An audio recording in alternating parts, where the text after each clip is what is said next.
When the lawyer handed a broke veteran a rusty bunker key from his grandfather's will, no one in the room expected that the key would expose a secret powerful men had tried to bury for decades. The room fell silent the moment the lawyer placed the old iron key on the table. Ryan Walker had come expecting almost nothing from his grandfather's will. Maybe a few dollars, maybe a box of memories.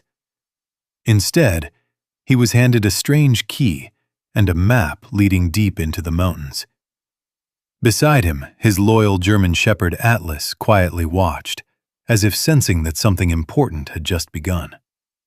Within hours, Ryan would stand before a hidden steel door buried in a lonely ridge, one that had waited years for him to return. Before the story continues, tell us in the comments, where are you watching this video from today?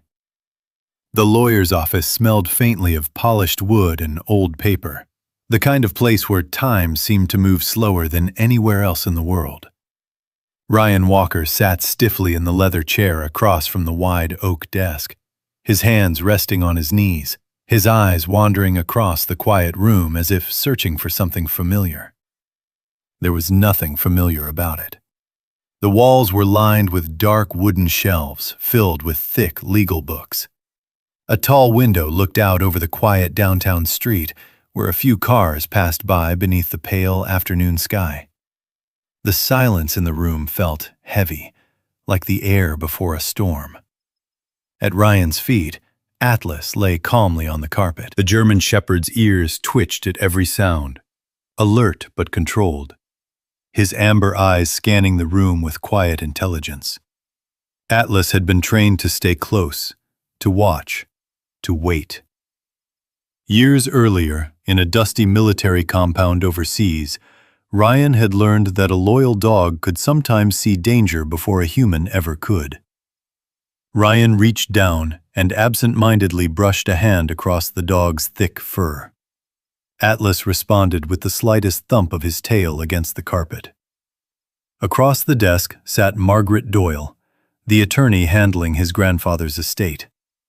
She was a composed woman in her late 50s, with silver streaks in her dark hair and a pair of reading glasses perched on the edge of her nose. Her expression carried the calm professionalism of someone who had delivered difficult news many times before. She folded her hands together gently. "Mr. Walker," she said, her voice steady, "your grandfather's estate was modest." Ryan nodded slightly. He hadn't expected anything else. Truthfully, he hadn't expected anything at all. He hadn't seen his grandfather in nearly 10 years. After returning from Afghanistan, Ryan had spent the better part of 3 years drifting from job to job, town to town. Construction work when he could find it, night shifts at warehouses, sleeping in his pickup truck more often than not. War had followed him home, not in the way people imagined. There were no loud explosions in the middle of the street, no gunfire cracking across the quiet Idaho sky. Instead, there were sleepless nights, cold sweats, memories that surfaced without warning. A slammed door, a car backfiring, the smell of diesel fuel. Every time it happened, Atlas would be there beside him, nudging his arm, grounding him in the present.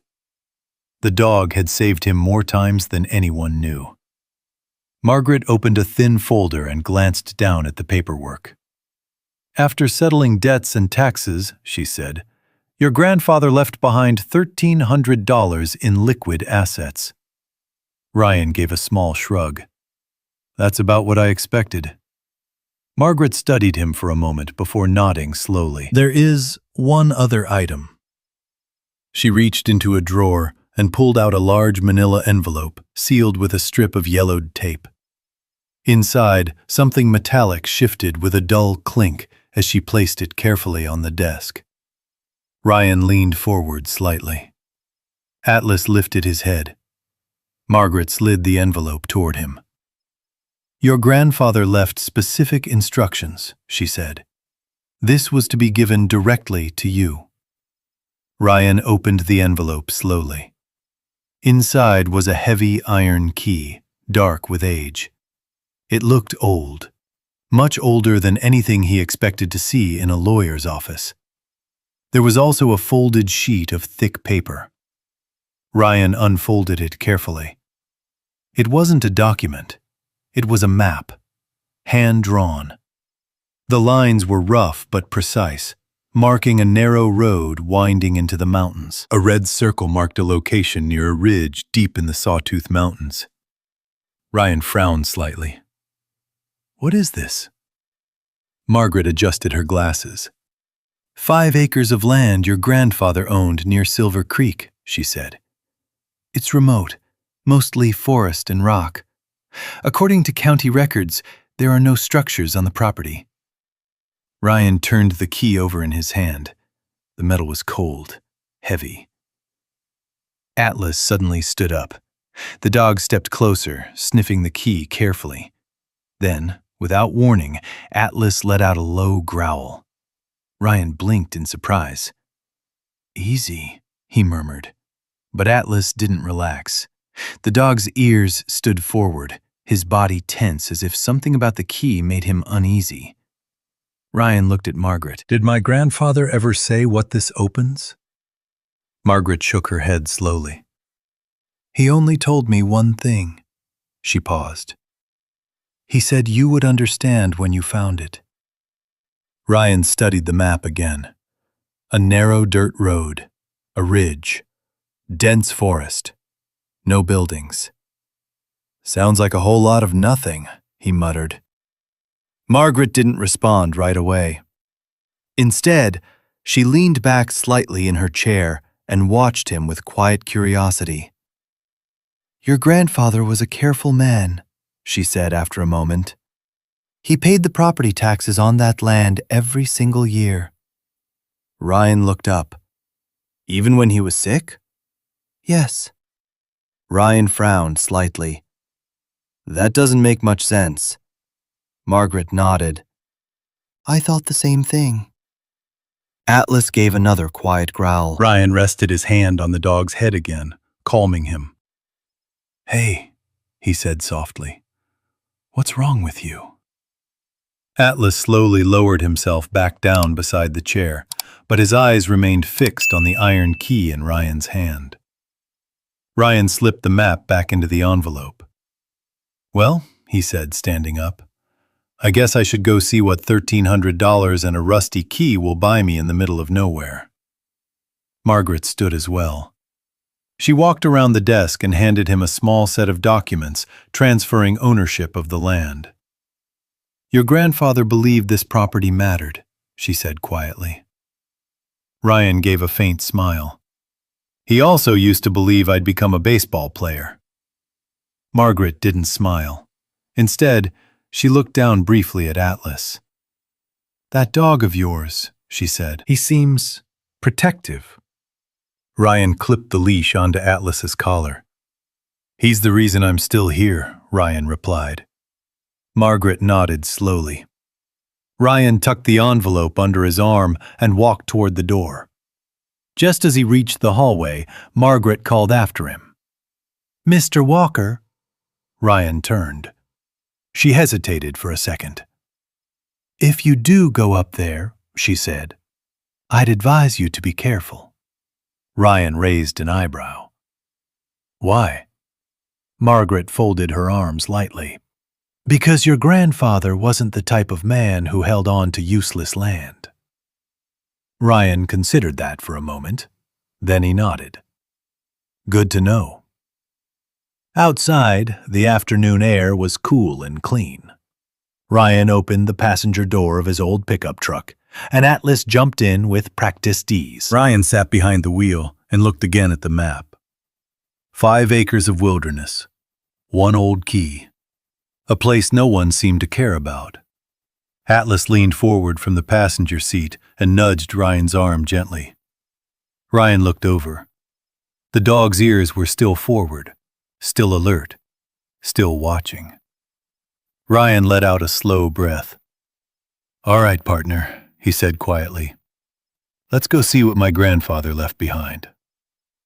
Outside the city limits, the road stretched toward the distant mountains. And somewhere out there, beyond the trees and the empty hills, a secret that had waited for years was finally about to be opened. Ryan drove with one hand resting lightly on the steering wheel and the other on the gear shift of his old pickup. The truck rattled softly with every bump in the road, the engine humming like a tired old workhorse that had seen too many miles. Atlas sat upright in the passenger seat, eyes forward, nose lifted slightly as if he could already smell the mountains waiting ahead. The city faded quickly behind them. Concrete gave way to open farmland. Long stretches of wheat fields rolled beneath the late afternoon sun, golden waves swaying in the wind. The air felt different out here, cleaner, quieter. Ryan cracked the window and let the cold Idaho air pour into the cab. It carried the scent of pine trees and distant snow. For a moment, the tight pressure in his chest eased. Then a truck backfired somewhere behind them. Ryan's body reacted before his mind could catch up. His hands clenched the wheel. His shoulders locked. A flash of memory ripped through his mind. Dust, shouting, the crack of gunfire echoing across desert hills. His breathing went shallow. Atlas immediately turned. The dog pressed his muzzle firmly against Ryan's arm. Ryan blinked hard. The road returned. The mountains returned. He let out a slow breath and reached down, scratching behind Atlas's ear. "I'm good," he muttered quietly. Atlas remained watchful for another few seconds before settling back down. The road curved north, climbing slowly toward the Sawtooth Mountains. Tall pine forests replaced the open farmland. The sky grew darker under the shadow of the towering trees. By the time Ryan passed the weathered wooden sign that read Silver Creek, population 814, the sun had begun to dip toward the horizon. Silver Creek wasn't much of a town. A small gas station stood at the corner of the main road. A diner with a flickering neon sign glowed faintly in the early evening light. A handful of pickup trucks were parked outside a general store with faded red paint peeling from its wooden siding. Ryan pulled into the gravel parking lot. The tires crunched softly beneath the truck. Atlas stepped down beside him the moment Ryan opened the door. The dog stretched his long legs, then stood close to Ryan's side as they walked toward the store. A small brass bell jingled when Ryan pushed the door open. Inside, the store smelled of coffee, motor oil, and old wood. Behind the counter stood an elderly man with a thick gray beard and a flannel shirt tucked neatly into worn jeans. He looked up from a newspaper as Ryan and Atlas entered. The man's eyes immediately dropped to the dog. "Well now," he said with a warm smile. "That's a fine shepherd you got there." Ryan nodded. "His name's Atlas." The old man leaned slightly over the counter, letting Atlas sniff his hand. "Name's Hank Miller," he said. "Been running this place longer than I care to admit." Atlas sniffed once and wagged his tail cautiously. Ryan walked toward a small shelf and grabbed a flashlight, a pack of batteries, and a bottle of water. Hank rang them up slowly. "You passing through?" Hank asked casually. "Something like that," Ryan said. He hesitated, then pulled the folded map from the envelope. "I'm looking for a piece of land out near this ridge." Hank unfolded the map carefully. The moment his eyes landed on the red circle, something in his expression changed. The friendly smile faded.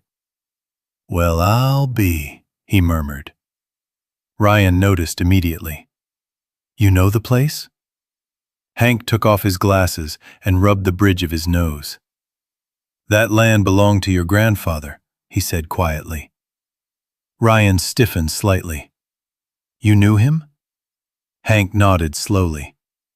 "Everybody around here knew old Thomas Walker." Ryan blinked. Hearing his grandfather's name spoken out loud felt strange after so many years. "What kind of man was he?" Ryan asked. Hank looked out the front window toward the darkening mountains. Quiet, man, he said. Kept mostly to himself. He paused. But folks around here respected him. Ryan leaned against the counter. Why? Hank looked back at him. Because he stood his ground. Ryan frowned slightly. Against what? Hank's eyes moved briefly toward the map again. Then he folded it and handed it back. That ridge out there, he said slowly. Your grandfather kept it quiet for a reason. Ryan felt a strange chill run through him. What reason? Hank shook his head. That's not my story to tell. Ryan studied him for a moment. Then he tucked the map back into the envelope. How far is it from here? Hank pointed toward the north road outside. About 5 miles. Paved road for 2 miles, then gravel. He looked down at Atlas again. You planning to stay out there tonight? Ryan shrugged. Depends on what I find. Hank walked around the counter and opened a small cooler near the door. He handed Ryan a thermos. Take it, Hank said. Coffee. Ryan hesitated. You don't have to. Consider it a welcome back to the mountains. Ryan gave a small nod. Thanks. Outside, the sky had turned a deep shade of blue as evening settled over Silver Creek. Ryan climbed back into the truck. Atlas jumped into the passenger seat. The engine rumbled to life. They drove north. The paved road soon ended, replaced by a narrow gravel track winding deeper into the forest. Pine trees leaned over the road like silent sentries. The deeper they drove, the quieter the world became. No houses, no lights, just forest. Ryan finally stopped when the road narrowed to little more than a dirt trail. According to the map, the property began somewhere beyond the trees ahead. He stepped out of the truck. The cold mountain air wrapped around him instantly. Atlas jumped down and stood beside him. The forest stretched endlessly in every direction. Dark, still, ancient. Ryan looked down at the map again. 5 acres, somewhere here. Atlas suddenly lifted his head. His ears sharpened. The dog began walking forward slowly. Ryan watched him. Atlas sniffed the air once. Then he started toward the tree line with quiet determination. Ryan followed. Neither of them knew it yet, but within the hour, they would discover something hidden beneath that mountain. Something that had waited years for Ryan Walker to finally come home. The forest swallowed sound. Ryan stepped carefully through the tall grass and scattered rocks, following Atlas as the dog moved deeper between the trees. The ground was uneven here, covered in pine needles and moss that softened every footstep. Atlas stopped every few yards to sniff the air, nose working methodically. Ryan watched him with quiet trust. In Afghanistan, Atlas had been trained to detect explosives, hidden weapons, even people trying to hide under rubble or inside abandoned buildings. The dog had saved lives more than once. Now Atlas moved with that same careful focus. The last light of the evening filtered through the tall pines, painting the forest floor in streaks of gold and shadow. Ryan checked the map again. According to the rough drawing, the property stretched across the ridge ahead of them. But so far there was nothing. No cabin, no fence, no sign anyone had ever lived here. Just trees. Old ones. The kind that had probably been standing for 100 years. Ryan let out a slow breath. So this is it, he murmured to himself. 5 acres of wilderness, a rusty key, and a mystery that didn't seem to exist. Atlas suddenly froze. Ryan noticed instantly. The dog's ears stood straight up. His body stiffened. What is it? Ryan asked quietly. Atlas stepped forward slowly. Then he began sniffing the ground near a cluster of low bushes growing at the base of a rocky slope. Ryan walked closer. "Find something?" Atlas began pawing at the dirt. At first it was slow, scraping gently with one paw. Then faster, more urgently. Ryan frowned. "Hey, easy, buddy." But Atlas didn't stop. Dirt flew behind him as he dug deeper, his breathing growing heavier with effort. Ryan crouched beside him. The soil here looked different, looser, as if it had been disturbed long ago. Ryan pushed aside a layer of pine needles and moss. His fingers brushed against something solid. Not rock. Smooth. Flat. He cleared away more dirt. A dull gray surface slowly appeared beneath the soil. Concrete. Ryan's heart skipped. He brushed away more dirt. The shape became clearer. A large rectangular slab embedded into the hillside. Ryan sat back slightly. "Well, I'll be." Atlas stepped aside, panting but watching closely. Ryan wiped the dirt from the surface with his sleeve. Near the center of the slab, partially hidden beneath mud and rust, was something unmistakable. A metal handle. And beneath it, a keyhole. Ryan stared at it for a long moment. "Looks like you were right," he whispered to Atlas. The dog wagged his tail once, as if pleased with himself. Ryan reached into his jacket pocket and pulled out the iron key Margaret Doyle had given him earlier that afternoon. The metal felt cold and heavy in his hand. For a second, he hesitated. His grandfather had kept this place secret for decades. Whatever waited behind that door had been meant for him alone. Ryan wiped the mud from the keyhole, then he slid the key inside. The metal scraped loudly against rusted edges. Atlas leaned forward, watching. Ryan turned the key. At first, nothing happened. Then, clunk. The sound echoed faintly through the hillside. Ryan felt the mechanism inside shift. He wrapped both hands around the metal handle and pulled. The door resisted. Years of dirt and rust held it in place. Ryan planted one boot against the concrete and pulled harder. The hinges groaned. Metal scraped against stone. Slowly, the heavy slab lifted open. A gust of cold air rushed out from the darkness below. The smell hit him instantly. Dust, old metal, and something else. The stale scent of a place sealed for a very long time. Ryan stepped back. "Well," he muttered. Atlas peered into the opening. The dog sniffed cautiously, then looked back at Ryan. "You first, or me?" Ryan asked. Atlas wagged his tail once. Ryan grabbed the flashlight he had bought in Silver Creek and flicked it on. A bright beam cut through the darkness. Concrete steps descended steeply into the mountain. Ryan swallowed. This just got interesting. He stepped down onto the first stair. Atlas followed immediately behind him. The air grew colder with every step. Their footsteps echoed softly against the concrete walls. The beam of Ryan's flashlight revealed thick gray walls reinforced with steel beams. This wasn't just a cellar. This had been built deliberately, carefully. As they reached the bottom of the stairs, the light widened into a square room. Ryan slowly swept the flashlight across the space. Shelves lined the walls. Old military rations sat stacked in dusty boxes.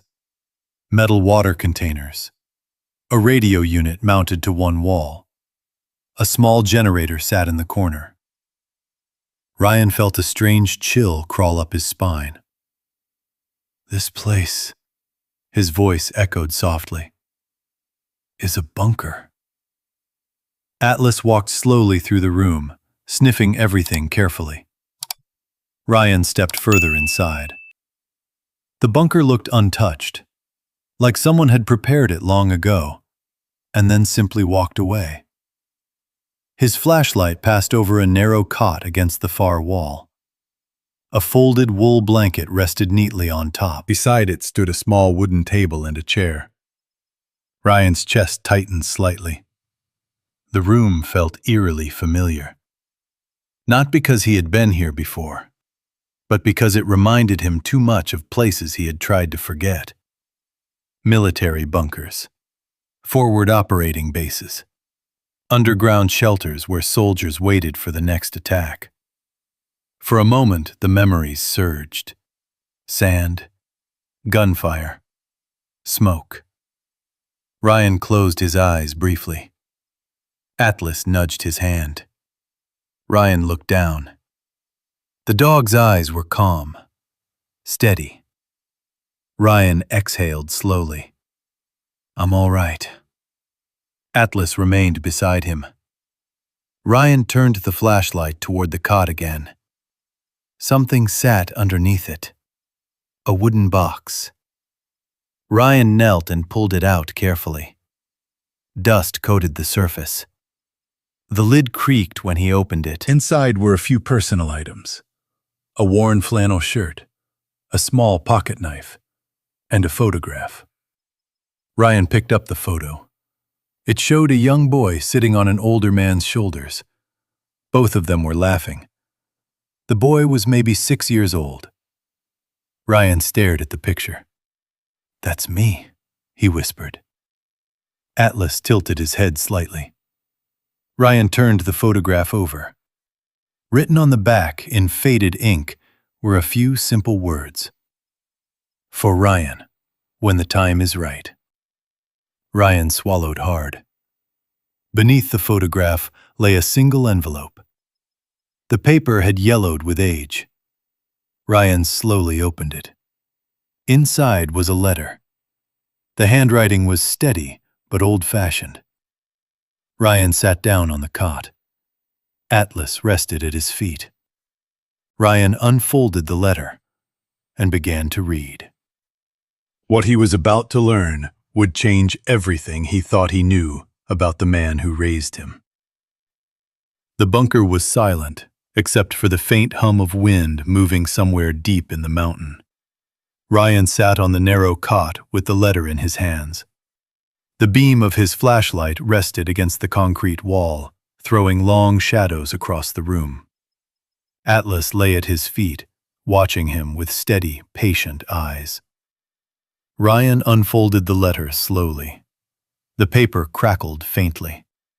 The handwriting was unmistakably old-fashioned, careful, deliberate strokes that belonged to another generation. Ryan cleared his throat quietly and began reading. My dear Ryan, if you are reading this, it means you found the bunker. That means I'm gone. And it means you are finally old enough to know the truth. Ryan's chest tightened. The truth? He leaned forward slightly and continued.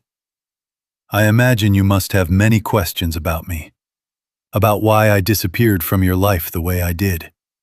About why I left you alone in this world. Ryan paused. The words seemed to press against his chest like a weight. He had asked those questions for years. At night, during long drives, in quiet moments when memories crept in like unwelcome ghosts. He kept reading. The truth is, Ryan, I never stopped watching over you. Atlas shifted slightly at Ryan's feet, as if sensing the tension building inside him. Ryan swallowed and continued. There were things happening in this valley many years ago. Things most people never knew about. Powerful men came into these mountains with money and promises. They told folks they wanted to develop the land. Resorts, mining operations, tourism. But those promises were lies. Ryan's eyes narrowed slightly. The letter continued. One man stood behind most of it. His name is Victor Langford. Ryan frowned. The name meant nothing to him. But something about the way it was written, firm, deliberate, made him pause. Langford was buying land across this region, piece by piece. Some people sold willingly. Others didn't. Those who refused often found themselves in trouble. Debts suddenly appeared. Property taxes doubled. Banks called in loans early. Families that had lived here for generations were forced to leave. Ryan lowered the papers slightly. The bunker suddenly felt colder. He looked around the room again. Shelves of supplies, concrete walls. A place built for hiding. He continued reading. I worked for Langford once, many years ago. I believed his story at first.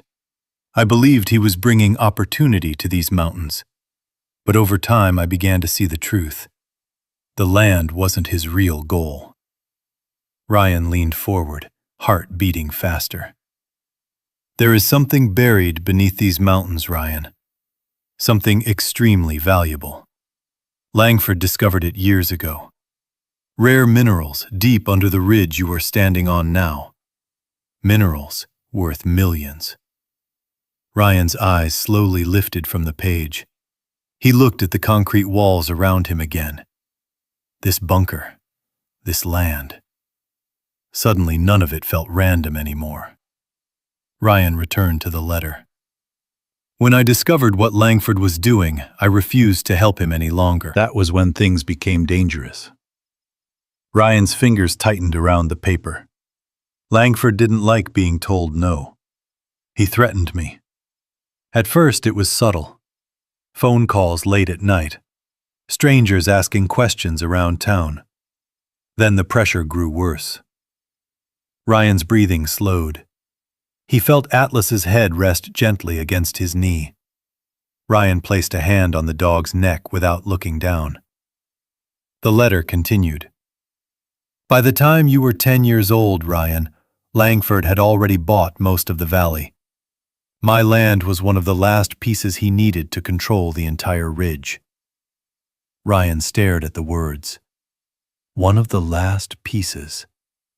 His grandfather's land. The land he now owned. I knew if Langford got his hands on this ridge, the whole mountain would be torn apart. Ryan looked around the bunker again. His grandfather hadn't built this place for survival. He had built it for protection. Ryan read the next line slowly. That is why I built this bunker. And that is why I had to make the hardest decision of my life. Ryan's throat tightened. To protect you, I had to make Langford believe you were no longer part of my life. Ryan blinked. I pushed you away on purpose, Ryan. I made it look like I had abandoned you. Because if Langford believed you meant nothing to me, he would stop watching you. Ryan's hands trembled slightly. Memories surfaced suddenly. The day his grandfather had driven him to town. The silence in the truck. The way the old man had looked straight ahead without speaking. Ryan had believed for years that he had simply been unwanted. The letter continued. You probably hated me for that. I don't blame you. But it was the only way I could keep you safe. Ryan closed his eyes. A deep ache spread through his chest. Atlas shifted again and rested his chin gently against Ryan's leg. Ryan took a slow breath and continued reading. I stayed here, guarding the land and gathering evidence of what Langford was doing. I wrote everything down. Every illegal deal, every false contract, every family he forced out. Ryan's brow furrowed. Gathering evidence? The final paragraph waited below. You will find the rest of what I left for you somewhere inside this bunker. I hid it carefully. If you choose to uncover it, you will understand everything. Ryan lowered the letter slowly. The bunker was silent again.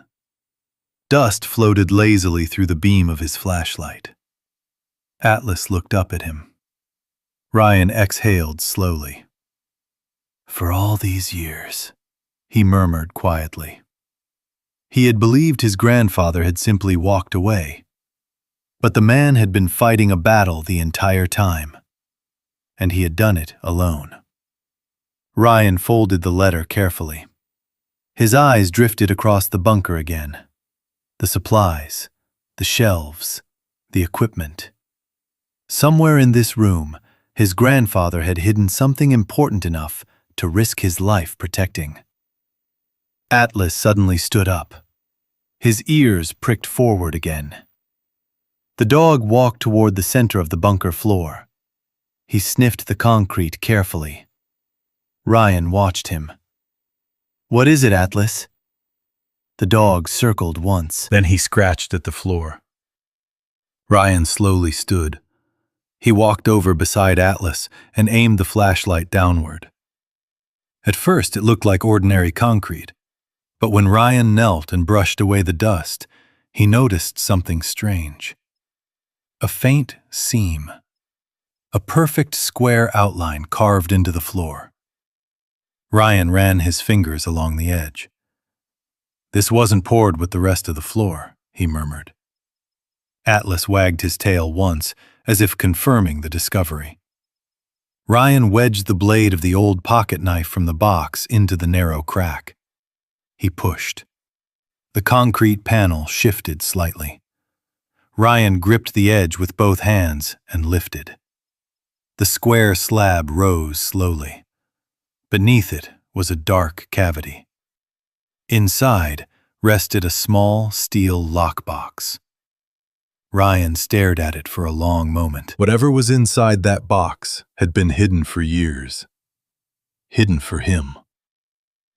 Ryan carefully lifted the lockbox out and placed it on the table. Atlas sat beside him, watching closely. Ryan opened the lid. What he saw inside made his breath catch. Stacks of bundled cash, and beneath them, a thick leather ledger. Ryan stared at it without moving. The flashlight beam trembled slightly in his hand as it illuminated the worn brown cover. The leather was cracked with age, the edges frayed, as if it had been opened and closed hundreds of times. Atlas sat quietly beside the table, watching Ryan with the calm patience he always showed whenever Ryan faced something difficult. Ryan slowly lifted the ledger from the steel box. It was heavier than he expected. Dust drifted from the cover as he set it carefully on the wooden table. For a long moment, he simply looked at it. The bunker felt quieter than before. Even the faint wind outside seemed to have disappeared. Ryan opened the ledger. Inside were pages filled with careful handwriting. Names, dates, numbers, rows and rows of them. At first it looked like ordinary bookkeeping, but as Ryan read further, a pattern began to emerge.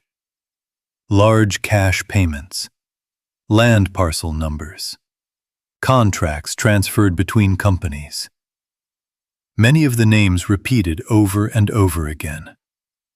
One name more than any other. Victor Langford. Ryan's jaw tightened.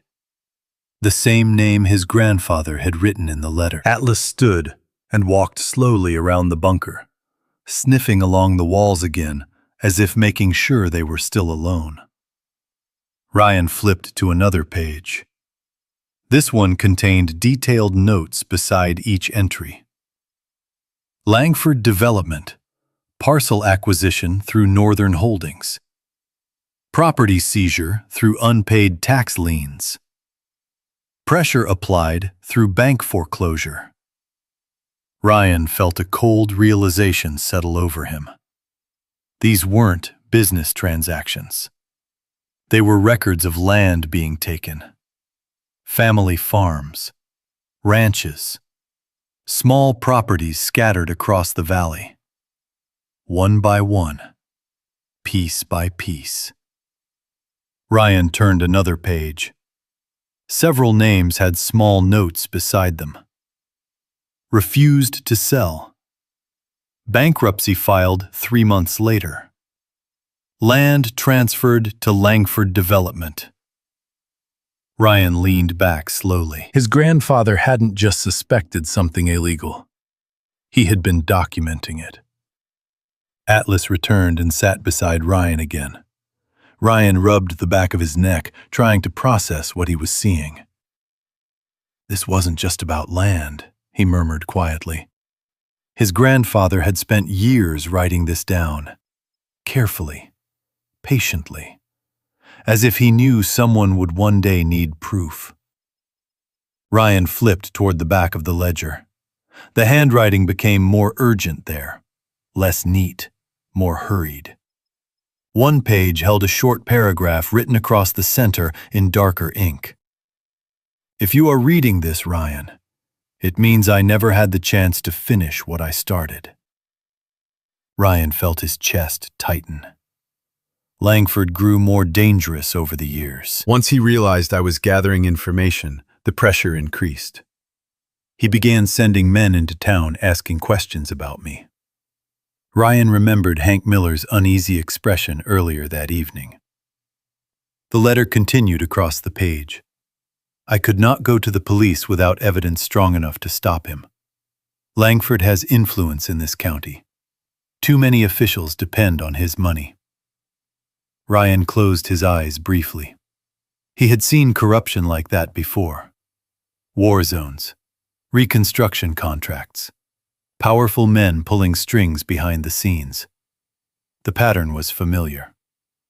He kept reading. This ledger contains everything I could gather. Contracts, dates, payments, shell companies. If the right people see it, Langford's entire operation could collapse. Ryan looked down at the thick stack of pages again. Years of evidence, collected in secret, hidden beneath a mountain. Atlas suddenly stood again. His ears rose. Ryan noticed immediately. What is it?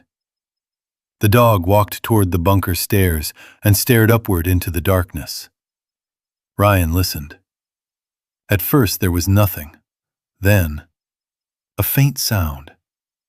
Branches shifting outside. Ryan's body tensed instantly. Years of training snapped back into place.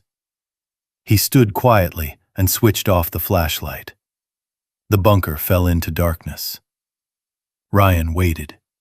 His breathing slowed. Another sound. Footsteps. Very faint, but unmistakable. Someone was moving outside near the bunker entrance. Ryan's pulse quickened. No one should know this place existed. Atlas gave a low, warning growl. Ryan whispered softly, "Quiet."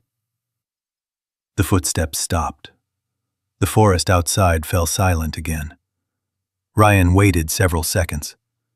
10, 20. Nothing. Finally, he exhaled slowly. "Probably a deer," he murmured. But Atlas didn't relax. The dog remained fixed on the stairwell. Ryan turned the flashlight back on. He looked again at the ledger. If Langford had been hunting this land for years, then someone might already know about the bunker. Ryan closed the book carefully. The stacks of money inside the lockbox suddenly looked less like a gift and more like preparation. His grandfather hadn't just hidden evidence here. He had prepared for a fight. Ryan slid the ledger back into the box and closed the lid. Atlas finally returned to his side, though his ears remained alert. Ryan leaned against the table, thinking. For years he had believed the past was something to leave behind. But the deeper he looked into this bunker, the clearer one thing became. His grandfather hadn't abandoned him. He had been protecting something, protecting this land. And now that responsibility had passed to Ryan. Ryan glanced toward the bunker stairs again. The mountain outside was dark now, the forest silent. But somewhere beyond those trees, a man named Victor Langford was still out there. And if Langford ever discovered what Ryan had just found, The quiet valley of Silver Creek might not stay quiet much longer. Ryan stood in the middle of the bunker, listening. The silence felt heavier now. A few minutes earlier, the place had felt like a hidden refuge, a forgotten room buried beneath the mountain. But now, it felt exposed, as if the secret it had guarded for years had suddenly become dangerous.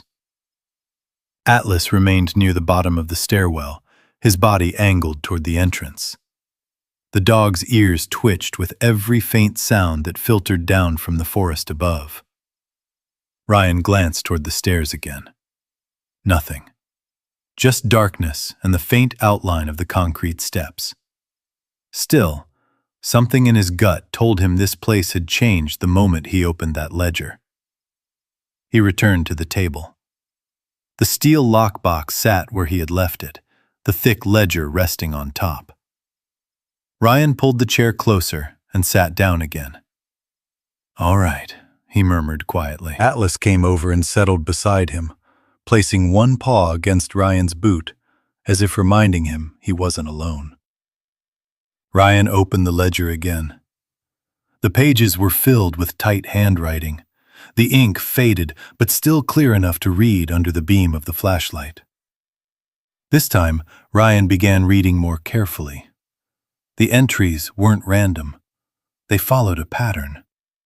Each page documented a specific parcel of land somewhere in the valley.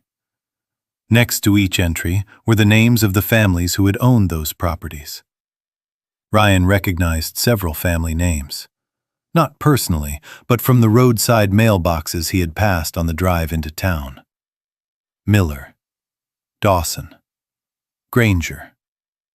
Every name had notes beside it, some short, some longer. Ryan stopped on one entry and read it aloud under his breath. Parcel 14B, Dawson family. Refused to sell.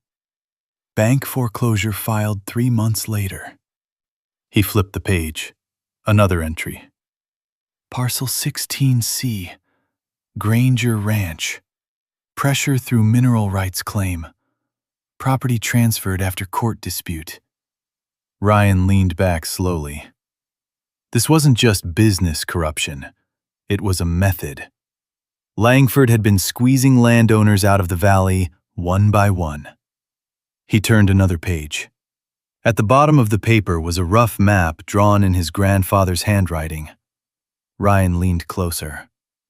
The map showed the entire ridgeline stretching north of Silver Creek. Small red X marks covered most of the valley.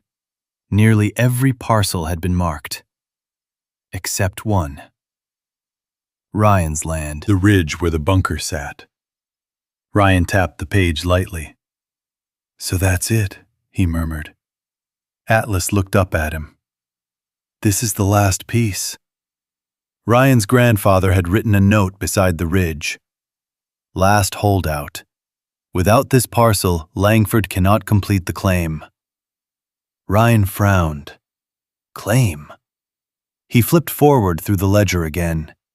Near the back were several pages filled with numbers and geological notes. Ryan didn't recognize most of the terms, but one phrase appeared several times. Rare earth mineral deposits. Ryan whistled quietly. Now that would explain a lot. Rare earth minerals were valuable. Extremely valuable. Companies fought over deposits like that all over the world. If the ridge truly held those minerals, Langford wouldn't stop until he controlled every acre. Ryan closed the ledger halfway. For a moment, he simply sat there thinking. Atlas's tail thumped lightly against the concrete floor. Ryan rubbed the dog's neck slowly. "You know what this means, don't you?" Atlas tilted his head. Ryan looked around the bunker again. His grandfather had spent years building this place, gathering proof, preparing for a confrontation he likely knew he might not survive. And now the responsibility had landed in Ryan's hands. Ryan let out a quiet breath. "I just wanted a quiet life," he muttered. Atlas gave a soft huff through his nose. Ryan smiled faintly. Yeah, I know.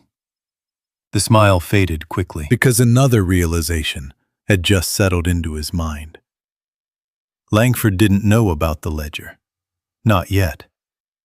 But if his grandfather had been watched, if men had been asking questions around town, there was a good chance Langford's people were still keeping an eye on this land. Ryan suddenly remembered the faint footsteps he had heard outside earlier. His gaze shifted toward the bunker stairs again. The darkness above seemed deeper now. Atlas stood. The dog walked slowly toward the stairs and sniffed the air again. Ryan followed, switching off the flashlight as he approached the bottom step. The mountain above was quiet. Too quiet. Ryan waited. 30 seconds passed. Then a minute. Finally, Atlas relaxed slightly and stepped back. Ryan turned the flashlight on again. Probably nothing, he whispered. But the unease in his chest refused to leave. Ryan returned to the table. He lifted the stacks of money from the steel box. Rubber bands held the bills in tight bundles, all $100 bills. Ryan counted quickly. 10,000, 20, 30. Nearly $50,000 sat inside the box. He stared at the money for a moment. His grandfather had left him more than an inheritance. He had left him resources. Ryan looked back at the ledger again. And beneath the ledger, he noticed something he had missed earlier. Another envelope. Smaller. Sealed with thick yellow wax. Ryan carefully broke the seal and unfolded the paper inside. This letter was shorter than the first. Ryan, if you have found the ledger, then you already understand what Langford has done to this valley. You now face the same choice I once faced. You can walk away, take the money, leave the mountains, and live your life in peace. Ryan paused. The words felt painfully familiar. Every soldier knew that choice. Stay and fight, or walk away. Ryan continued reading. But if you stay, you must be careful. Langford has powerful friends and men who will do his work quietly. If he ever discovers the ledger still exists, he will come for it. Ryan lowered the letter slowly. The bunker suddenly felt smaller, more confined. Atlas stepped close and leaned against his leg. Ryan scratched behind the dog's ear. You ready for more trouble, partner? Atlas wagged his tail once. Ryan folded the letter carefully and slid it back into the envelope. The question his grandfather had written was simple. Walk away, or finish the fight. Ryan stood and looked around the bunker once more. His grandfather had chosen to stay, chosen to protect the ridge, chosen to stand alone against a powerful man. Ryan looked down at Atlas. The dog stared back at him with quiet loyalty. Ryan nodded slowly. Guess we're not leaving just yet. Outside the bunker, the forest wind began moving through the tall pines again. And somewhere beyond the dark mountains, Victor Langford's empire was still growing. Unaware that the one piece of evidence capable of destroying it had just been found. Ryan climbed the concrete steps slowly, Atlas close behind him. When he pushed the heavy bunker door open, cold night air rushed in, carrying the scent of pine and damp earth. The sky above the mountains had darkened completely now. A thin moon hung low over the ridge, casting pale silver light through the trees. Ryan stepped out and looked around. The forest was quiet. Too quiet. Atlas moved ahead of him, nose low to the ground. The dog walked in slow circles around the clearing where they had uncovered the bunker door. Ryan crouched beside the truck and listened. The wind rustled through the branches overhead. Somewhere far off, an owl called once into the darkness. Nothing else. Still, Ryan's instincts remained uneasy. He had learned long ago that silence in the wilderness could mean safety. Or it could mean something had already moved through and left. Atlas suddenly stopped. His body stiffened. Ryan followed his gaze. Near the edge of the tree line, the dirt road leading back toward Silver Creek disappeared into shadow. For a moment, Ryan thought he saw movement there. Then the darkness shifted again, and the road was empty. Ryan exhaled slowly. "Just nerves," he murmured. Atlas remained alert. Ryan walked back toward the truck and leaned against the hood. The metal was still warm from the engine. He pulled the phone from his pocket. No signal. He held it up toward the sky. Still nothing. The valley was too remote. If anything happened out here tonight, they would be on their own. Ryan slipped the phone back into his jacket and opened the passenger door. Atlas jumped inside the cab but remained standing, watching the trees through the windshield. Ryan reached under the seat and pulled out a small flashlight and a folded blanket. He returned to the bunker entrance. Inside, the concrete room felt almost comfortable compared to the cold air outside. Ryan closed the heavy steel door again and lowered it carefully until it sealed with a dull thud. Atlas settled near the stairs, still listening. Ryan placed the ledger back inside the steel box and set it beneath the table. Then he sat on the edge of the cot, staring at the concrete wall in front of him. For years, he had tried to avoid trouble. After leaving the army, the only thing Ryan had wanted was quiet. No fights, no missions, no battles that followed him home. But the more he thought about the ledger, the clearer one thing became. His grandfather had spent years collecting evidence, and he had died before he could finish the job. Ryan rubbed his face slowly. Atlas walked over and rested his head on Ryan's knee. "Yeah," Ryan said quietly. "I know." The dog looked up at him. Ryan scratched behind his ears. "You always know when something's coming, don't you?" Atlas's tail thumped softly once against the floor. Ryan lay back on the cot and stared at the ceiling. Sleep didn't come easily. Every small sound from outside made his mind jump to attention. The wind shifting through branches, a loose stone rolling down the slope. At one point, he thought he heard a vehicle far off in the valley, but the sound faded quickly. Sometime before dawn, exhaustion finally pulled him into a shallow sleep. The dream came quickly. Dust, sunlight burning across desert hills, gunfire cracking through the air. Ryan was running again, running across open ground while someone shouted behind him. Then the explosion. The blast wave knocked him to the ground. He couldn't hear anything, only ringing. Smoke, the smell of burning metal. Ryan jerked awake. His heart hammered violently in his chest. Atlas was already beside him, nudging his shoulder firmly. Ryan sat up and rubbed his face. "All right," he whispered hoarsely. "I'm all right."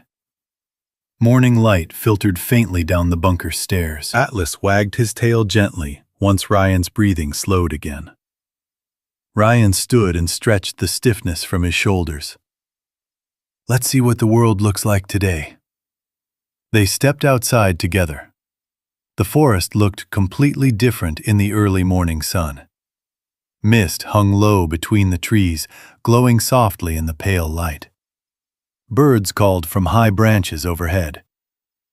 Ryan walked toward the ridge and looked out across the valley. Silver Creek sat miles away below them, the small town barely visible between patches of forest and farmland. Peaceful. Quiet. It looked like the kind of place where nothing bad could happen. Ryan knew better. He walked back toward the truck and opened the door. Atlas jumped inside. Ryan started the engine. The truck rumbled to life. "Let's get some coffee," Ryan said. They drove slowly down the dirt road toward town. Silver Creek looked the same as the night before. The same pickup trucks parked outside the diner. The same faded storefronts lining the main street. Ryan parked near Hank Miller's general store again. Atlas stepped down beside him. When they entered the shop, the bell above the door jingled softly. Hank looked up from the counter. "Well now," the old man said with a grin. "Looks like you survived your first night up there." Ryan gave a faint smile. "Barely." Hank poured a cup of coffee and slid it across the counter. "So," he asked casually, "find anything interesting on that land?" Ryan hesitated. The ledger flashed through his mind. The bunker. The evidence. For a moment he considered telling Hank everything, but something stopped him. Instead he shrugged. "Just trees and rocks." Hank studied him carefully. Then he nodded once. "Sometimes that's exactly what a man needs." Ryan took a sip of the coffee. The warmth spread through his chest. Just as he set the cup down, his phone buzzed in his pocket. Ryan pulled it out. One bar of signal flickered on the screen. An unknown number. Ryan answered. "Ryan Walker." The voice on the other end was calm, professional. "Mr. Walker, this is Margaret Doyle." Ryan straightened slightly. "Something wrong?" There was a pause on the line. Then Margaret spoke again. "I'm afraid we may have a situation." Ryan's eyes narrowed. "What kind of situation?" Margaret's voice grew more serious. "This morning I received a legal notice filed by Langford Development." Ryan felt the air in the room grow colder. "They've submitted a foreclosure claim against your grandfather's property," she continued. "They're claiming the land was used as collateral for a loan that was never repaid." Ryan's grip tightened on the phone. "That's impossible." "I believe you," Margaret said quietly. "But the paperwork looks legitimate enough that a judge has agreed to hear the case." Ryan stared through the store window toward the distant mountains. "How long do we have?" Margaret's answer came quickly. 48 hours. Ryan's jaw tightened. "If we don't challenge the claim before the hearing," she said, "the court could transfer ownership of that land directly to Langford Development." Ryan hung up slowly. Atlas looked up at him. Ryan rubbed the dog's neck. "Looks like the fight found us after all." Atlas watched him closely, his dark eyes calm but alert, as if he understood every word. Ryan slipped the phone back into his pocket and stared out the store window toward the distant ridge where the bunker lay hidden beneath the mountain. 48 hours. It wasn't much time. Not nearly enough for a fight like this. Hank Miller had been quietly stocking shelves behind the counter while Ryan spoke on the phone, but now the old man leaned on the register and looked at him carefully. "Something wrong with that land of yours?" Hank asked. Ryan hesitated. For a moment he considered brushing it off again, but something in Hank's expression told him the man already suspected more than he was saying. Ryan took another sip of coffee and set the cup down slowly. "A company called Langford Development is trying to take it," he said. Hank's jaw tightened immediately. "I figured that name would come up sooner or later." Ryan looked at him. "You know them?" Hank gave a humorless chuckle. "Everyone in this valley knows them." He walked around the counter and leaned against the window beside Ryan. "They've been buying up land around here for 10 years, Hank said. "Ranches, farms, timber rights, anything they can get their hands on." Ryan nodded slowly. "Most folks who refused to sell ended up losing their property anyway," Hank continued. "Foreclosures, legal disputes. Some kind of paperwork always showed up. Ryan thought of the ledger buried in the bunker. Every line in those pages suddenly felt more real. "My grandfather was fighting them," Ryan said quietly. Hank turned toward him sharply. "He was what?" Ryan nodded. "He kept records, evidence." Hank's eyes widened slightly. "Well, I'll be damned." Ryan lowered his voice. "If Langford finds out that evidence still exists..." Hank finished the sentence for him. "Then someone's going to try real hard to make sure it disappears."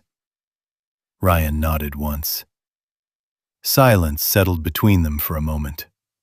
Finally, Hank straightened and clapped Ryan lightly on the shoulder. "Then you better move fast." Ryan finished the last of his coffee. "I plan to." Atlas stood as Ryan headed for the door. Outside, the sun had climbed higher over the valley. Morning traffic moved slowly along the quiet main street of Silver Creek. Ryan climbed into the truck. Atlas jumped into the passenger seat. Ryan started the engine and headed back toward the mountain. As they left town behind, the road narrowed again into dirt and gravel. The forest grew thicker. Ryan's mind worked constantly now. 48 hours. Langford already had lawyers filing claims in court. That meant the company expected the land to be taken quickly. Too quickly. Unless... Ryan's eyes narrowed. Unless Langford already suspected something was hidden on that ridge. Atlas suddenly growled softly. Ryan looked ahead. A black SUV sat parked along the roadside, half a mile from the turnoff leading up the ridge. The vehicle looked new. Too new for a place like this. Ryan slowed the truck slightly. Two men stood beside the SUV, pretending to examine a map. But Ryan recognized the posture immediately. They weren't hikers. They were watching the road. Ryan drove past them without slowing. Atlas continued to growl quietly as they passed. Ryan kept his eyes forward. In the rearview mirror, one of the men lifted a phone and appeared to speak into it. Ryan felt his pulse pick up. "They know," he muttered. Atlas's ears stayed pinned forward. Ryan turned onto the dirt road leading up the ridge. The truck bounced along the narrow path between the trees. For the first mile, the forest remained silent. Then Atlas barked suddenly. Ryan slammed the brakes. Fresh tire tracks cut across the dirt road ahead of them. Not old ones. New. Very new. Ryan stepped out of the truck and crouched beside the tracks. Two vehicles had passed through recently, both heading toward the ridge. Ryan looked up the road. The bunker sat less than half a mile ahead. His stomach tightened. He grabbed the flashlight and a small toolkit from the truck bed. "Stay close," he told Atlas.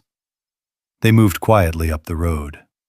As they approached the clearing near the bunker entrance, Ryan stopped behind a cluster of thick pine trees. Voices drifted through the air. Three men stood near the rocky slope where Atlas had uncovered the bunker door the night before. One of them kicked at the ground impatiently. "It's got to be here," the man said. Another replied, "Langford said the old man was hiding something up here." Ryan felt a surge of cold anger run through him. They knew. Maybe not everything, but enough. Atlas gave a low growl beside him. Ryan rested a hand gently on the dog's neck. "Easy," he whispered. The men continued searching. One of them began digging near the rocks with a shovel. Another scanned the trees with binoculars. Ryan's mind worked quickly. If they found the bunker, the ledger would be gone. And with it, any chance of exposing Langford. Atlas suddenly stepped forward. Ryan caught his collar. "Wait!" The dog's body trembled with restrained energy. Ryan studied the clearing carefully. 3 men, 1 shovel. one rifle leaning against the SUV parked beside the trees. Ryan breathed slowly. Then he whispered, "Okay." Atlas looked up at him. Ryan pointed toward the opposite side of the clearing. "Circle wide." The dogs slipped silently into the trees. Ryan waited. A minute passed. Then 2. Suddenly, Atlas burst from the brush on the far side of the clearing. The men shouted in surprise. "Hey!" Atlas barked loudly and sprinted across the clearing. One of the men ran after him instinctively. The other 2 turned in confusion. Ryan moved instantly. He rushed from the trees and reached the bunker door. With one hard pull, he yanked it open. The heavy steel door swung wide. Ryan dropped inside and slammed it shut behind him. Above him, he heard the men shouting. Footsteps pounded across the ground. Someone grabbed the bunker door handle. But the locking mechanism had already engaged. The steel door held firm. Ryan stood in the darkness of the bunker, breathing hard. Seconds later, Atlas scratched at the door. Ryan opened it quickly and pulled the dog inside. Atlas jumped down the stairs as Ryan sealed the door again. Above them, muffled voices shouted angrily. One of the men pounded on the steel door. The sound echoed through the bunker. Ryan leaned against the wall and exhaled slowly. Atlas sat beside him, tongue hanging slightly as he caught his breath. "Good work," Ryan said quietly. But the situation had changed. Langford's men weren't just filing legal claims now. They were searching the mountain, and sooner or later, they would come back with more people. The pounding on the bunker door stopped after several minutes. Ryan and Atlas waited in silence at the bottom of the stairs. Neither of them moved. Dust drifted slowly through the thin beam of Ryan's flashlight as the bunker settled back into quiet. Ryan listened carefully. No footsteps, no voices. Just the distant whisper of wind above the mountain. But he knew better than to trust the silence. Atlas sat beside him, staring up at the steel door with unwavering focus. The dog's breathing had slowed again, but his ears remained alert. Ryan finally exhaled. "They'll be back," he said quietly. Atlas glanced at him. Ryan walked back toward the wooden table where the ledger and steel box sat waiting. The bunker suddenly felt very different now. It was no longer just a hidden shelter. It was the center of a storm that had been building for years. Ryan pulled out the chair and sat down slowly. Atlas followed and lay beside his boots. Ryan rubbed his hands across his face. The tension in his chest hadn't faded. In fact, it had grown heavier. The men outside hadn't just been searching randomly. They had come here with a purpose. Langford already suspected something was hidden on this land. Ryan stared down at the thick leather ledger again. The pages inside could destroy Langford's entire empire. But only if the right people saw them. And that meant Ryan would have to leave the mountain. Take the evidence. Bring it into the open. Ryan leaned back in the chair. For a long moment he simply sat there, staring at the concrete walls. The bunker smelled faintly of dust and old metal. It reminded him too much of another place, another time, a desert outpost halfway across the world.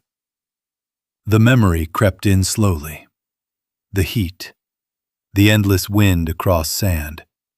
Ryan sitting in a small command tent, staring at a map while distant explosions echoed across the valley. The same feeling he had now, waiting, knowing a fight was coming. Ryan closed his eyes. His breathing grew shallow for a moment. Atlas lifted his head immediately. The dog stood and nudged Ryan's arm with his nose. Ryan opened his eyes again and focused on the bunker around him. Concrete walls, wooden table, Atlas watching him. The present, not the past. He placed a hand on Atlas's neck and slowly rubbed behind the dog's ears.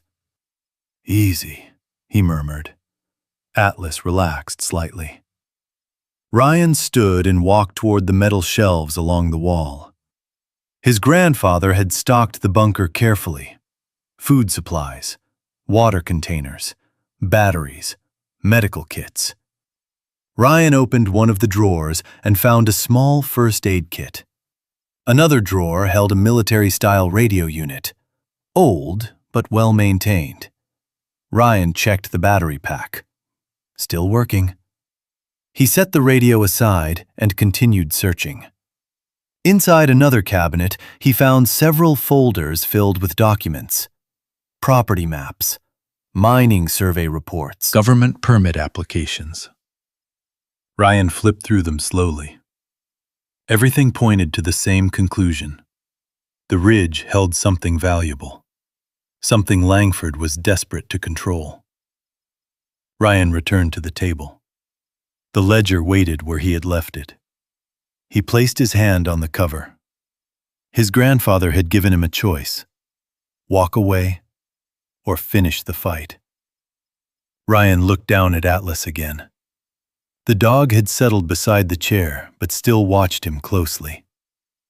"You know," Ryan said quietly, "I spent a long time trying to avoid fights." Atlas tilted his head slightly. Ryan gave a tired smile. "But trouble always seems to find its way back." He opened the ledger again and flipped through several pages.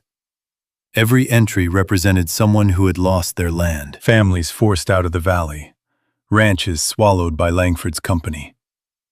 Ryan felt anger rising slowly inside him.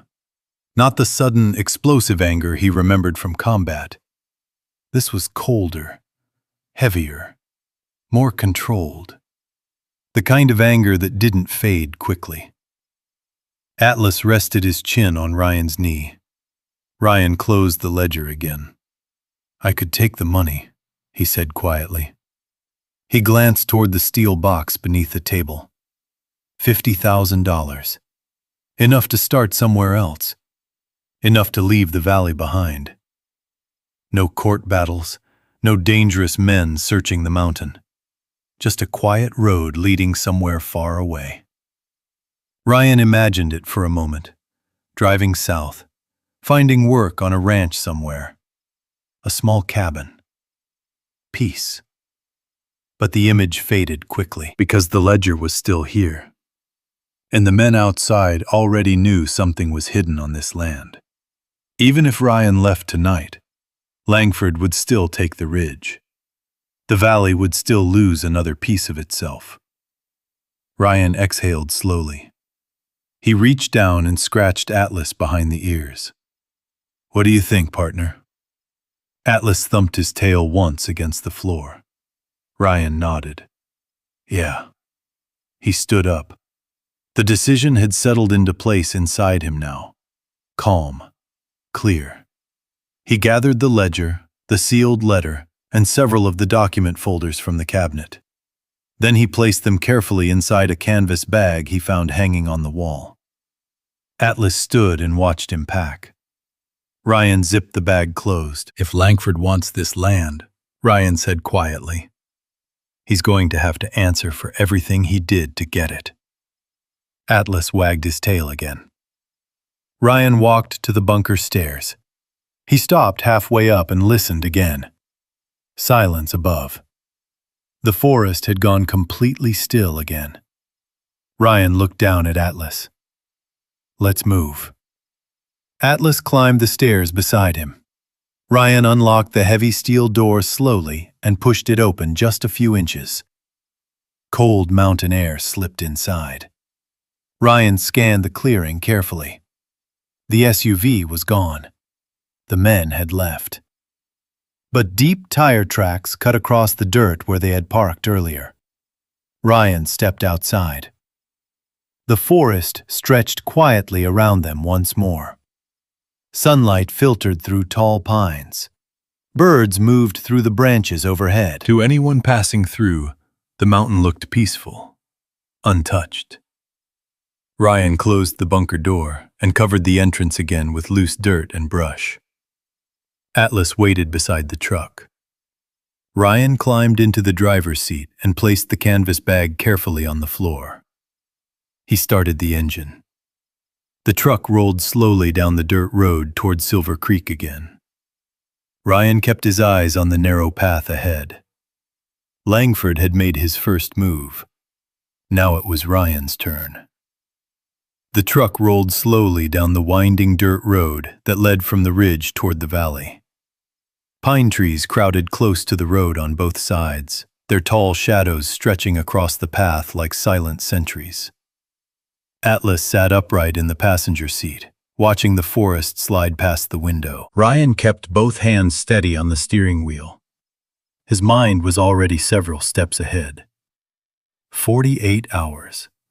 That was all the time Langford's lawyers had given them, which meant the company believed Ryan would either panic or disappear. Ryan had done neither. Instead, the canvas bag containing the ledger rested on the floor beside his boots. Atlas glanced down at it once, then back out the window. As the truck reached the main road, the valley opened before them. Silver Creek looked peaceful under the afternoon sun. Smoke drifted lazily from chimneys, and the slow rhythm of small-town life continued as if nothing unusual was happening. But Ryan knew better. Powerful men rarely played fair. And Victor Langford had spent years building a system designed to win. Ryan parked in front of Margaret Doyle's law office. The building was small and old, squeezed between the town bank and a hardware store. A faded wooden sign above the door read simply, "Doyle and Associates." Atlas jumped out of the truck and walked beside Ryan as they approached the door. Inside, the office smelled faintly of paper and coffee. Margaret Doyle looked up from behind her desk as Ryan entered.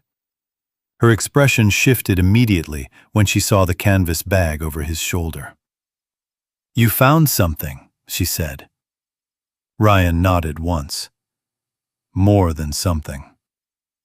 Atlas lay down near the door while Ryan placed the bag carefully on the desk. Margaret opened it slowly. When she pulled out the ledger, her eyebrows lifted. "Where did you get this?" "My grandfather hid it," Ryan said. Margaret opened the cover and began flipping through the pages. The room grew quiet. Ryan watched her face carefully. The deeper she read, the more serious her expression became.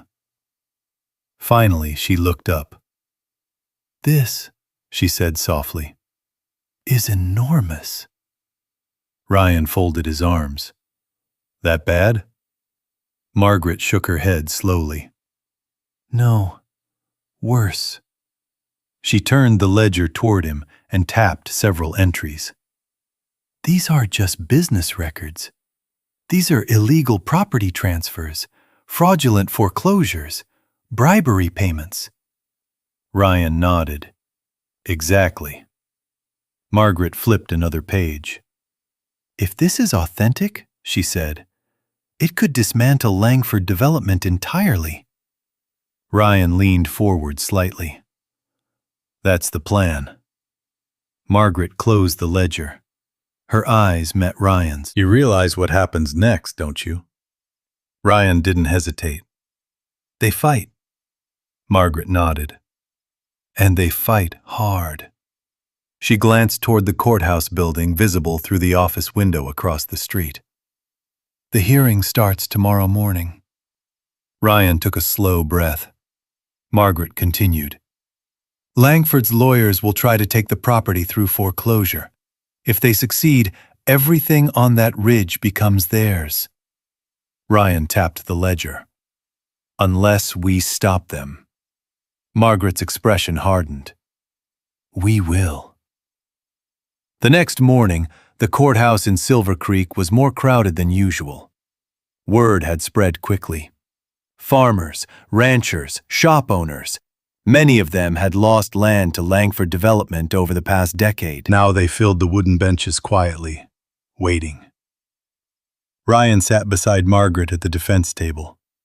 Atlas lay calmly at Ryan's feet. Across the room sat 3 expensive-looking lawyers representing Langford development. Behind them, Victor Langford himself had taken a seat. Ryan recognized him immediately. Tall, impeccably dressed, silver hair, the kind of man who had never been told no. Langford's eyes drifted across the courtroom until they landed on Ryan. For a moment, neither man looked away. Then Langford smiled faintly, a confident smile. The smile of someone who believed the outcome had already been decided. The judge entered the courtroom. "Court is now in session." The proceedings began quickly. Langford's lawyers presented their claim first. They argued that Ryan's grandfather had taken a large loan years earlier, using the Ridge property as collateral. The debt, they said, had never been repaid. Therefore, the land now legally belonged to Langford Development. Margaret listened carefully. When the opposing lawyer finished, the judge turned toward her. "Ms. Doyle?" Margaret stood. "Your Honor, the defense would like to present new evidence." She placed the ledger carefully on the evidence table. The courtroom murmured quietly. Langford leaned forward slightly. Margaret began turning the pages. "This ledger documents more than a decade of fraudulent land acquisitions conducted by Langford Development." Langford's lawyers immediately objected, but the judge raised a hand. "Let her continue." Margaret read several entries aloud. Dates, transactions, payments made through shell companies, each one tied directly to Langford's organization.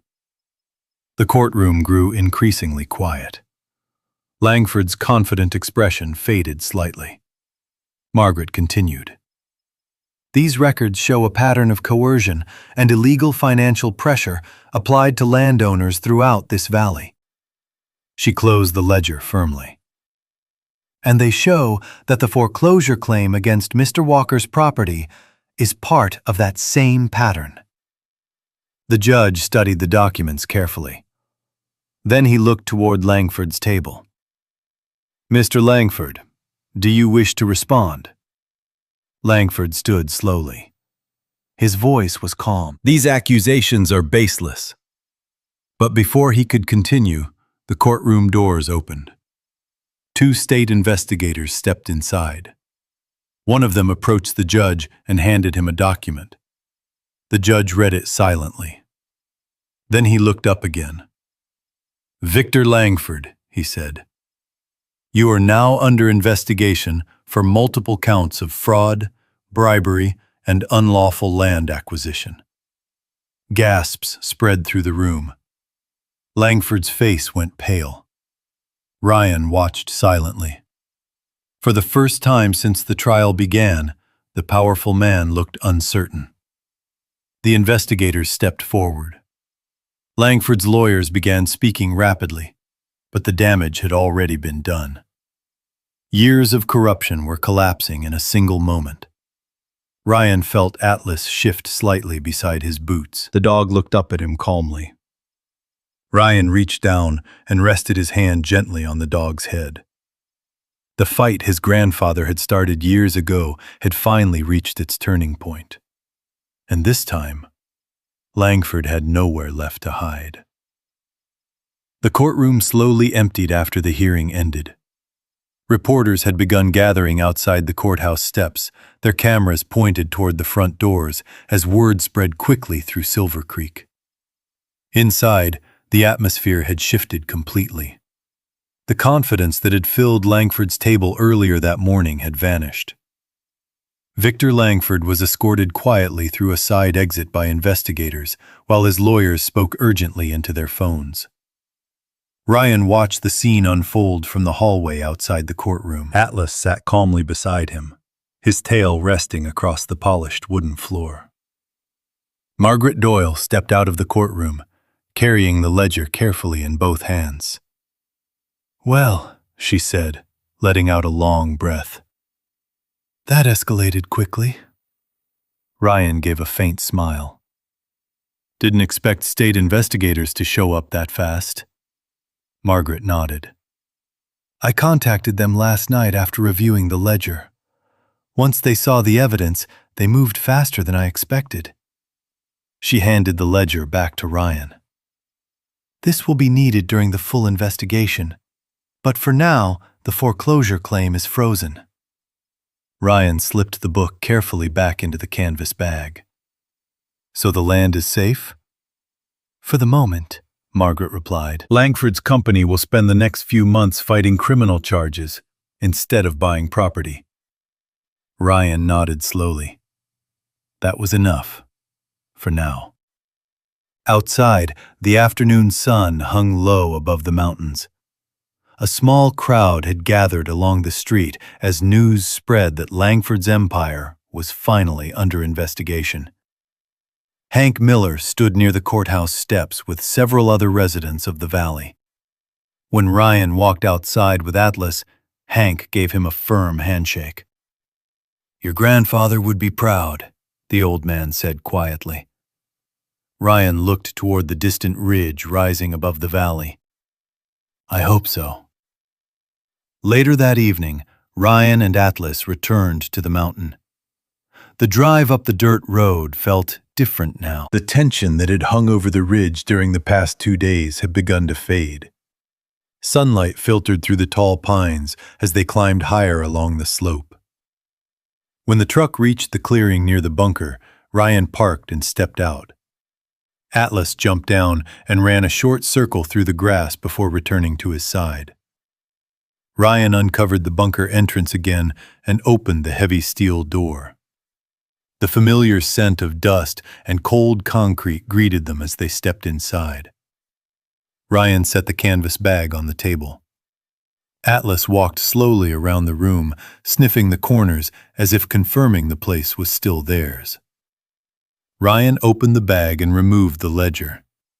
Beneath it, the sealed envelope from his grandfather rested where he had left it. But as he lifted the ledger, something else slid from the bottom of the bag. A thin stack of folded papers. Ryan frowned. He didn't remember placing those inside. He unfolded the first sheet carefully. The handwriting was instantly familiar. His grandfather's. "Ryan, if you are reading this, then the bunker has done its job. It means you found the truth I spent years trying to protect." Ryan sat slowly on the edge of the cot. Atlas lay beside him, resting his head against Ryan's leg. Ryan continued reading. "I wrote these letters over many years, though I never knew if you would ever see them." Ryan flipped to the next page. Each letter had a date written at the top. Different years, different seasons, but all written for him. The first letter described the day Ryan had left for military training. "Your grandmother cried that morning. She worried about you going into the army. But I told her something I always believed, that you were stronger than you realized." Ryan swallowed quietly. The next letter was written several years later. "I saw you once in town while you were home on leave. I stayed across the street and watched you walk into the diner. I wanted to speak to you more than anything." Ryan's chest tightened. "But I also knew that if Langford ever connected you to me, you would become a target." Ryan lowered the letter slowly. The years he had spent believing his grandfather had abandoned him suddenly felt very different. Atlas lifted his head and looked up at him. Ryan rubbed the dog's neck absent-mindedly. He unfolded another page. This one was written shortly before his grandfather's death. "If you ever find this place, Ryan, it means you have come back to the mountains. I always hoped you would." Ryan looked around the bunker. The concrete walls, The old cot, the shelves his grandfather had stocked so carefully. I built this bunker to protect the truth, but I also built it for you. A place where no one could follow, where the past could be faced honestly. Ryan felt a quiet warmth spread through his chest. The anger he had carried for years slowly began to loosen. His grandfather had never abandoned him. He had been protecting him the only way he knew how. Ryan folded the letters carefully and placed them back inside the envelope. Atlas nudged his arm gently. Ryan smiled faintly. Guess the old man was watching out for us after all. Atlas wagged his tail. Ryan stood and walked toward the bunker door. Outside, the last light of the evening sun painted the mountains gold. The valley below looked peaceful again. For the first time in many years, Ryan felt something he had not felt in a long time. Not anger, not tension. Something quieter, something steady. A sense that the fight his grandfather had started had finally brought him back to where he belonged. Ryan stood at the mouth of the bunker as the last light of the sun slipped behind the distant peaks. The mountains of Idaho stretched endlessly around him, quiet and ancient. The wind moved softly through the tall pines, carrying the cool scent of earth and pine needles down the slope.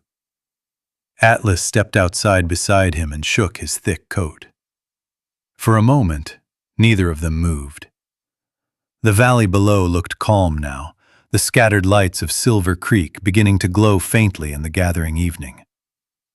Ryan rested his hands on his hips and slowly took a deep breath. It had been a long time since the air had felt this peaceful. For years, his world had been filled with noise. Gunfire, explosions, the sudden chaos of places where danger could arrive without warning. Even after returning home from Afghanistan, that noise had never fully left him. It had followed him into empty parking lots, into sleepless nights, into every quiet moment when the past refused to stay buried. But here, the mountains held a different kind of silence, a patient silence, the kind that didn't threaten, the kind that waited. Atlas walked a few steps down the slope and looked back toward Ryan, tail wagging slowly. Ryan smiled faintly. "Yeah," he said. "I hear it too." He walked down toward the clearing where his grandfather's old cabin had once stood. Only a stone foundation remained now, half hidden beneath weeds and fallen branches. Time and weather had slowly taken the rest. Ryan crouched and brushed dirt away from one of the stones. His grandfather had built this place decades earlier, before the bunker, before Langford, before everything had become complicated. Atlas trotted ahead, sniffing along the edge of the clearing. After a moment, he ran through the tall grass, chasing a drifting leaf before circling back again. Ryan stood and looked across the ridge. This land had been fought over, hidden secrets buried beneath it. But now the future of it rested in his hands. He walked back to the truck and pulled a small toolbox from the bed. Atlas followed curiously.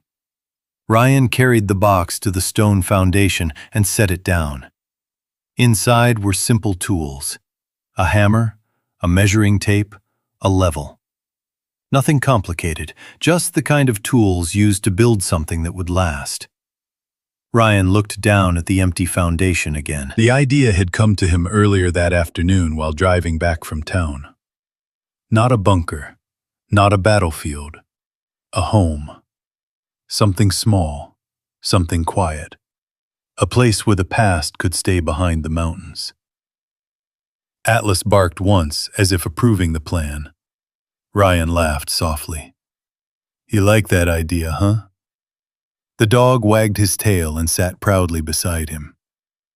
Ryan leaned on the shovel and watched the sun finish its descent behind the ridge. For the first time in many years, the tension inside his chest had begun to loosen. The nightmares would probably still come sometimes. The memories of war didn't vanish overnight. But here, in this quiet place his grandfather had protected for so long, those memories felt smaller somehow. Manageable. Ryan picked up a wooden stake from the toolbox and pushed it into the soil at one corner of the foundation. Atlas watched carefully as he worked. "One step at a time," Ryan said. The stake marked the first corner of the new cabin. He placed another stake along the opposite side. Then another. Atlas wandered through the clearing, occasionally returning to check Ryan's progress as if supervising the construction. When the last stake was placed, Ryan stepped back and studied the outline. A small cabin. Nothing fancy. Just enough space for a kitchen, a wood stove, and a bed by the window where the morning sun would come through. Atlas barked once and ran down the slope again. Ryan followed him to the ridge overlook. The valley below shimmered with the soft lights of evening now. A few distant trucks moved slowly along the highway, far beyond the forests. Life continuing. Ryan rested his hands on the wooden fence post that remained from his grandfather's old property line. Atlas stood beside him. For a long moment, they simply watched the valley together. Ryan finally spoke quietly. "You know, I spent a lot of years trying to figure out where I belonged." Atlas looked up at him. Ryan scratched behind the dog's ears. "I think we finally found it." Atlas leaned against his leg. The wind moved softly across the ridge again, rustling the tall grass around them. Far below, the town of Silver Creek settled into the quiet rhythm of night. Up on the mountain, Ryan Walker and his loyal German shepherd stood together at the edge of the ridge. The bunker beneath them would remain hidden. The secrets it had guarded had finally been revealed. And above it all, a new life was beginning. A life built not on war or secrets, but on quiet mornings, open sky, and the steady loyalty of a dog who had never left his side. Ryan looked across the valley one more time. For the first time in many years, he felt completely at peace. Ryan stood quietly on the ridge as the last light faded from the valley, Atlas sitting faithfully beside him. The long road behind them had been filled with battles, secrets, and painful memories. But somehow, through it all, they had found their way back home. And maybe that's the real lesson of this story. Sometimes life knocks us down. Sometimes the past follows us longer than we expect. But loyalty, courage, and a good friend by your side can lead you back to the place where you truly belong. If this story touched your heart, I have a small favor to ask. Leave a simple comment below. Just type 1 if you believe loyalty like Atlas's still exists in this world. Or type 0 if you think stories like this remind us how important it is to protect the people and animals we love. Your comment helps more people discover stories like this. And if you enjoy these powerful stories about veterans, loyalty, and incredible dogs, don't forget to subscribe to the channel and turn on notifications. Because the next story waiting on this channel might be even more unforgettable. And trust me, the next loyal dog is already waiting to be introduced.